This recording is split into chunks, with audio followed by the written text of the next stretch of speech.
make your mic check sound again? No. Do it! No. Oh, man. I gotta fix the position of my mic.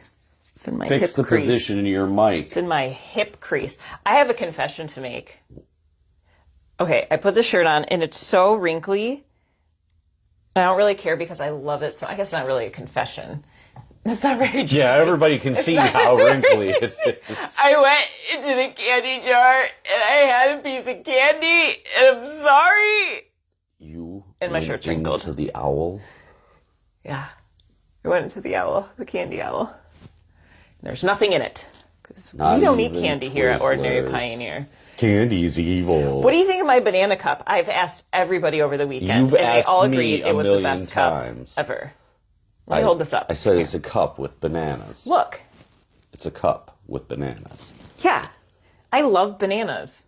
Flavor, okay, this is, you know this. Yeah. You may not know this. Fake banana flavoring is her favorite flavor. It's the only artificial flavor I actually enjoy, or at least did enjoy when I would eat candy. But actual banana, okay, I'll eat a banana for the potassium. She says when she would eat candy, she scarfed down half a chocolate bar last. Oh, I did. That was so good. Oh my gosh, that was me. Okay. Jeez, yeah, why but are you yelling? I think bananas they're just, I don't know. You can use them as a telephone. You can put them in front of your face so like you're smiling or a frown. You can like throw them at people. So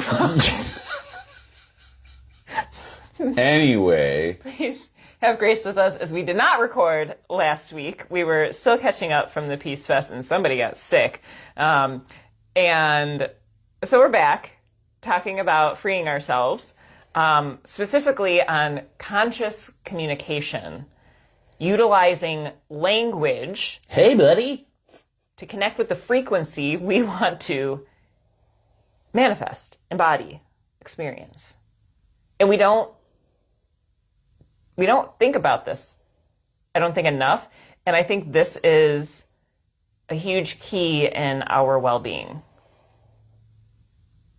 Language. Yeah. Because language is frequency. When we say a word like happy, the mind goes into this like computing mode, and it's like dialing up happy. That's right. But it also, you don't say happy. And lower the vibration. Oh, so you're saying you want to talk also about the voice that you use. Absolutely.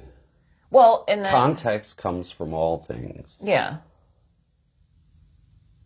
It's intent that sets the context. To lay the framework historically, can you enlighten us on how you have used words and frequency, like in your Hermetic practices, together to invoke intention?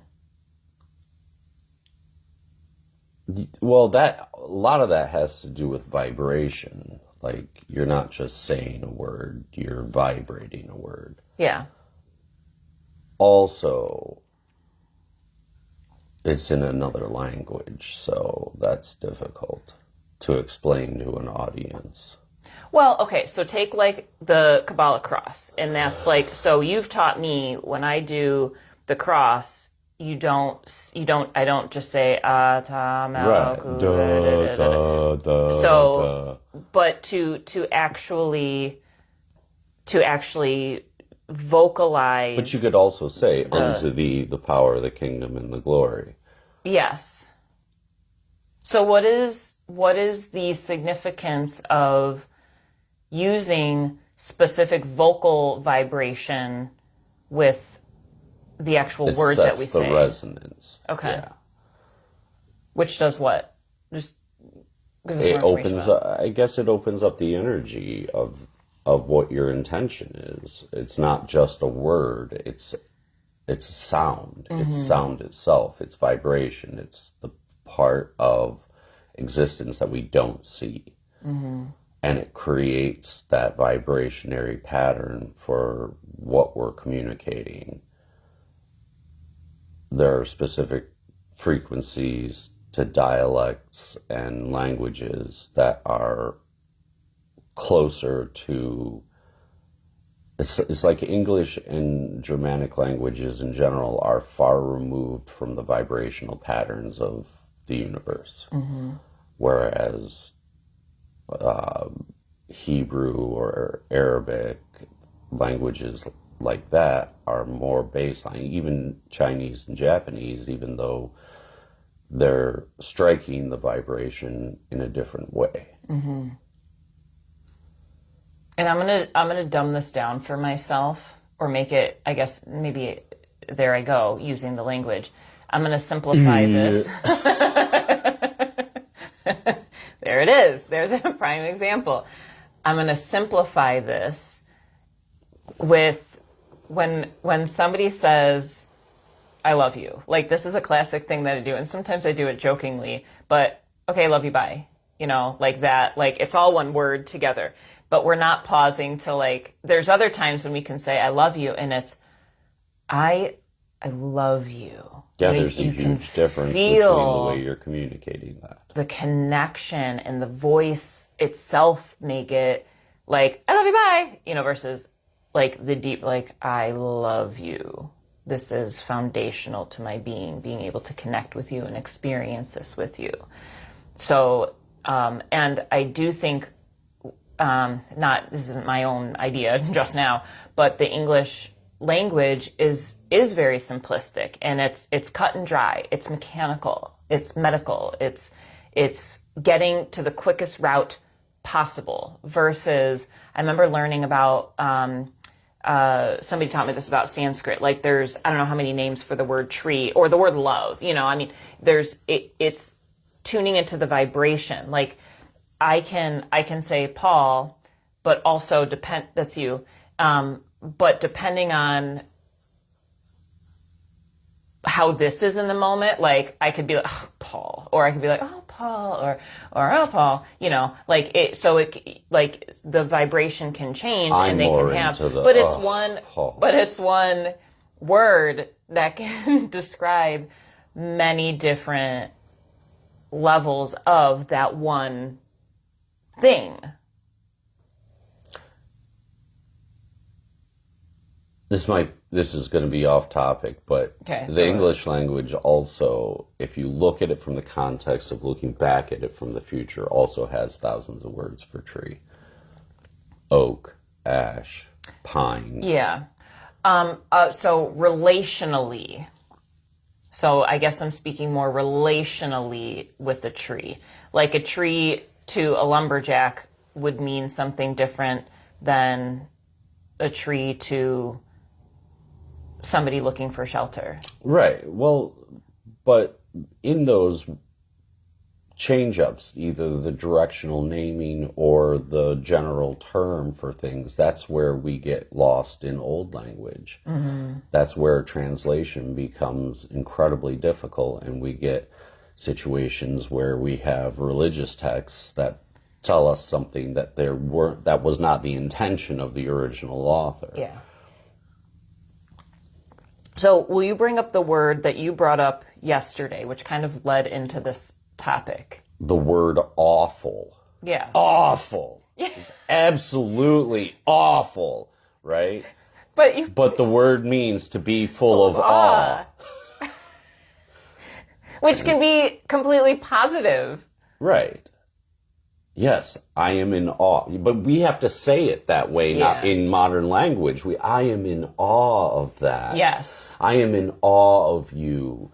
We can't say, you are awful. And have that. It sounds sarcastic. It's Right. not sarcastic, but like, I don't know. So I'm intentionally trying to change that perspective. So if in the future I call you awful, I literally... It could be a good thing, It's probably a bad thing. positive thing. So notice the tone, the vibration present. And that's a struggle too, because I imagine, and please, let's check in next week to see how this experiment works for you. I'm curious people's reactions when I want to count how many people say, what do you mean awful? You know? I hate you, probably. I am full of awe at this person or situation in a positive way. But I imagine that's going to create a lot of teaching moments. And Right. yeah. And a lot of confusion. And a lot of confusion. But we're all confused anyways right now, so might as well just keep going. It's not right now. Well, true. I've always been confused. And that's one word that we've societally noted as being one fixed thing.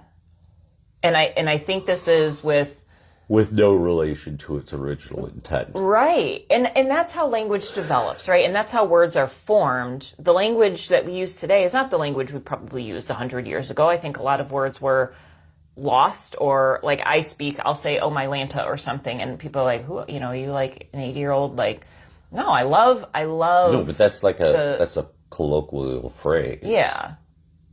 And so as we develop language, I think this is a reminder of us to be open and curious about the language that people use and ask questions. What do you mean by that? Can you explain this differently? Also, the language we use when speaking to ourselves. Yes. To be inquisitive about that. Yes. And not just speaking to ourselves, but speaking to other people. Yeah. Because there's a lot of times that I'm trying to convey something as good, but people stare at me like I'm a maniac. There's other reasons for that too, but well, mostly because I'm a maniac. But mostly because you are a maniac. But and what does that even mean? Let's look a maniac, because that could be a really good thing. Who knows? So I have, with what you said in speaking to ourselves, my most recent example, I went to a Bikram yoga class for the first time ever, like actual Bikram. I've done hot yoga and all of that, but actual Bikram yoga. And it was beautifully intense. And I hit my fight or flight probably 3/4 of the way through, which is part of why I appreciate this practice, or when I do sweat lodges, because it really takes me into a controlled environment where it's nobody else but me in there. And I have to deal with what is in there and happening right now. So I started to feel, or the thought that came through was, I have anxiety in my body right now, and I feel anxiety.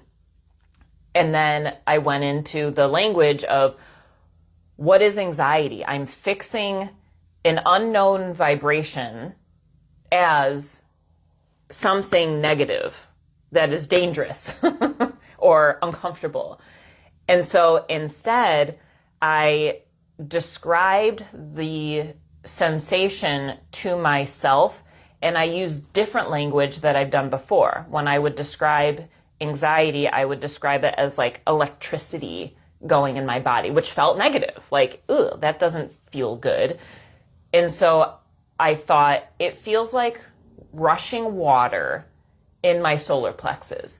And the moment I locked into that vibration, liquid is fluid, right? And it can be dangerous, of course, but yeah, don't keep your head under too long. But I let it flow, it opened it, and it changed my relationship with this specific vibration that was coming through.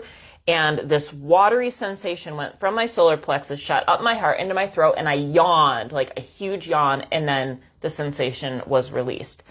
I imagine, as it's happened before, if I would have continued to go with the label of anxiety, I have anxiety, or I am anxious, it's containing me inside that vibration and not allowing me to be fluid with whatever could be happening in that moment.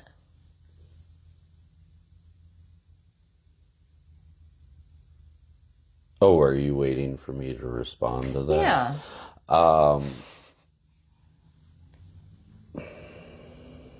Well, I had a thought. Oh, yeah. So, anyway, that's why intention is more important than the actual language we use.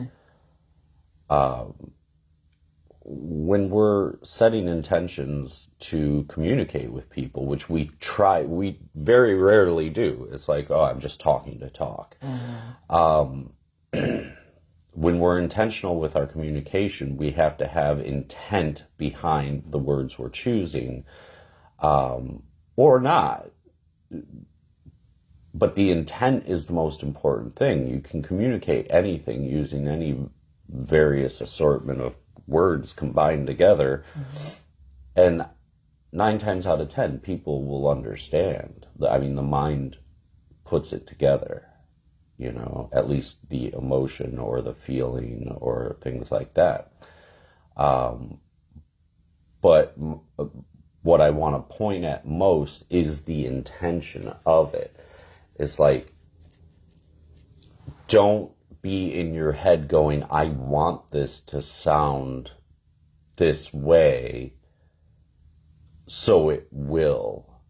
And you keep going at that point, because every single moment needs the intentional adjustment. Each word needs the intentional adjustment. That's why, like, I hate making this comparison, but like a witch casting a spell, there's intention behind every single word. And that being no different than prayer. How many times when you pray are you saying, Jesus, give me a new car? And are you just flippant about your requests? Fix my problems. Right. The intent is there in a very broad sense of the thing. So specificity is important as well. When we think in our own heads, we're not very specific about what we're thinking about. We're just thinking about whatever we're feeling inside. Yeah. And that's the difference. Again, we always come back to this between the masculine and the feminine, is we don't allow our masculine energy within us to actually be active and intentional with the feelings that we have inside of ourselves. Like, if you're feeling afraid, your go-to reaction is to break down that fear. But what if instead your go-to reaction was to take action intentionally to eliminate that fear? And we don't do that enough. There's my soliloquy. And even the word eliminate, we jump to bypassing the fear, distracting ourselves from the fear instead No, I mean cut it to pieces. Yeah, language. So we could bypass the fear by denying that this exists. Like, I don't know if I'm going to make rent next month. And we have that fear come through. We can deny and distract ourselves and not deal with it, or take responsibility, take action towards resolving, not just maybe working a little bit extra harder to make the money, or like gaining trust that your needs will be met. Instead, we may just deny it of, oh, there isn't a problem, and everything's good. Or the like, there's, everything will be provided for me, and I know this to be true, versus everything will be provided for me. I don't need to do a thing. Universe, there's a difference. Same words. Yeah. But different intent. Well, I find it interesting because I was having a conversation at work the other day about the media and worldwide atrocity. And my initial suggestion to this person was just stay out of the media. But my message was, it was heard as ignore it. And that was not the intent of my message, but I didn't choose any words properly to communicate the fact that we create our own reality. And I don't want to get into trust with the media or anything, but I do want people to understand that the atrocities that happen in the world are still happening despite your attention to them. And usually my go-to move in that situation is to tell people to read Neil Postman's Amusing Ourselves to Death. But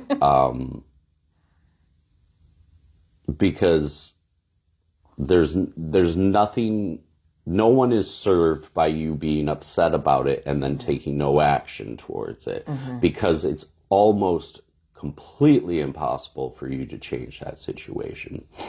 I say almost completely impossible because you never know. But what are you going to do about it except cause yourself to be in a state of fear, which is going to create a reality of fear in your life? Yes. And that fear isn't serving anybody. Most importantly, we want to feel good, right? So if we use language around fear, complaining, lack, all of that, resentment, then the only person that we're harming is ourselves. It's not creating any positive change for anybody. So it's kind of counterintuitive to complain about a situation because we don't feel good about it, because it's not going to make us feel good to complain about it, but we do it anyways. And a recent example I have of this is I was working with a student last week who grew up in a very negative environment, had loss, emotionally dysregulated parent, all of that, and developed illness at a very young age. And so this individual was born into this very negative world. And I think those are the people that I know have the strongest souls, because I watched them overcome their environment. They break out of hell, essentially. And their souls are equipped to do it. And we need help, we need community and all of that. But what I talked to the student about is the language that they learned, a language from their parents, their family, the friends that they were with, all of that, that reflected the hell realm that they grew up in. And they don't want to be there anymore. They're not feeling well in multiple different ways.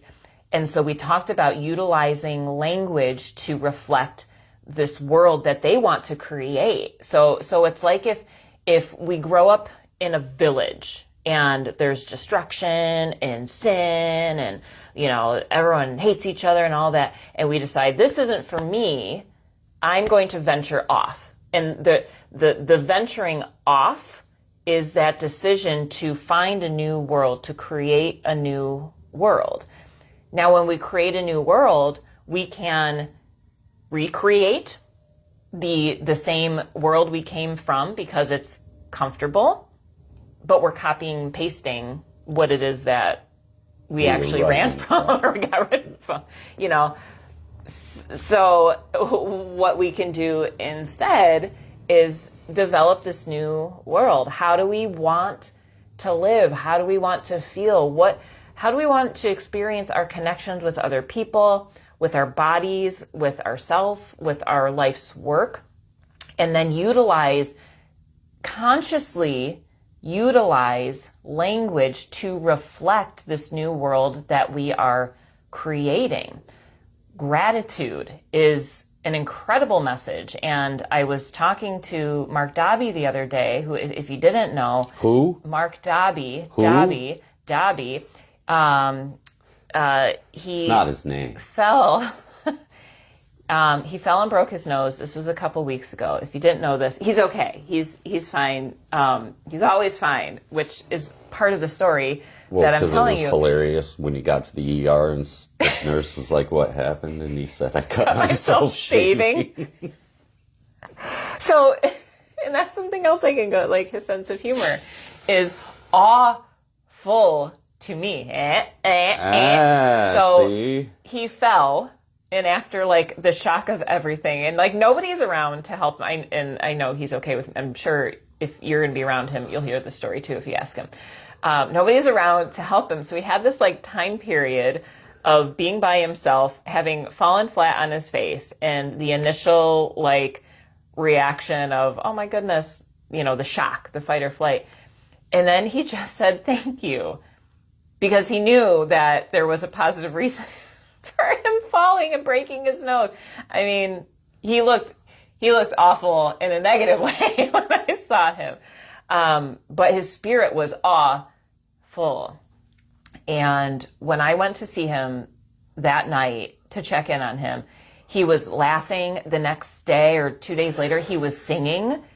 And he is a prime example of choosing the reality that he lives in, that is fun and funny and playful, and he knows he's loved and supported by this creation.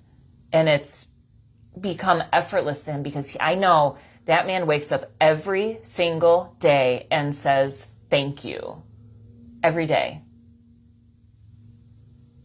He said something else to me too that feels important to pass along. Oh, really? He says it's the hardest time to say thank you is when things are going well. Yeah, that's true.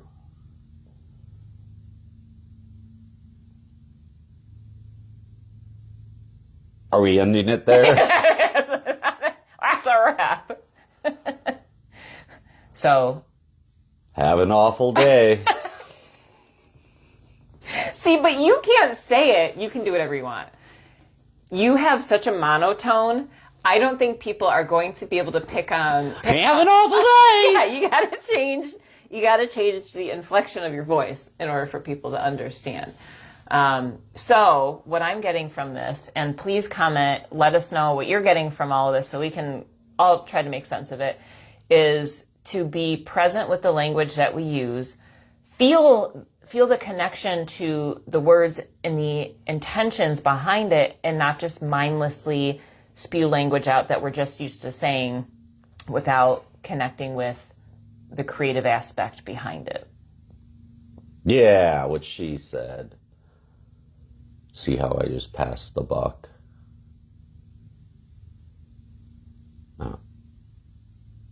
I'll give you a buckskin later. Is that the origin of buck? Yeah. Oh, I don't know. How much? I'm not a historian. Also, please let me know, because I appreciate validation and praise. What do you think of my banana cup? Put it in the... Put that thumb back up. We will talk to you soon. Sunday. Please come. Awakening the Heart. We have... Sunday, here at Ordinary Pioneer. Our new friend Brian is coming, and I'm so excited. I feel myself transforming already in the process of his arrival. He's going to be sharing a Dharma talk, and we're going to do some kirtan and hang out and get to know this wonderful person. First time I talked with him, we talked for an hour about all kinds of things, and I know that it's going to be a really fantastic time. So this Sunday at 3 o'clock at Ordinary Pioneer, please register so we know how to organize the space to make sure that we are not over capacity, and if we are, then we need to make arrangements for that.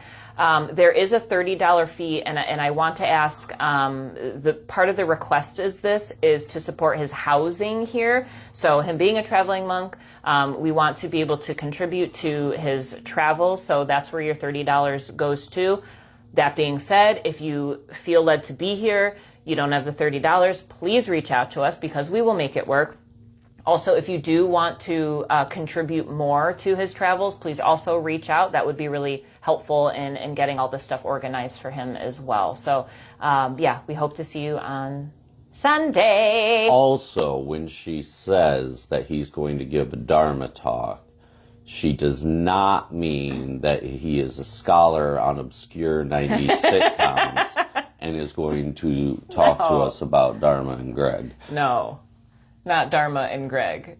That would be a strange Lost in Translation kind of thing if he showed up and he just started talking about sitcoms. That would be awesome. I mean, I'd be for it. I'd Anyways, sit and listen. have a wonderful, wonderfully awful, awful week.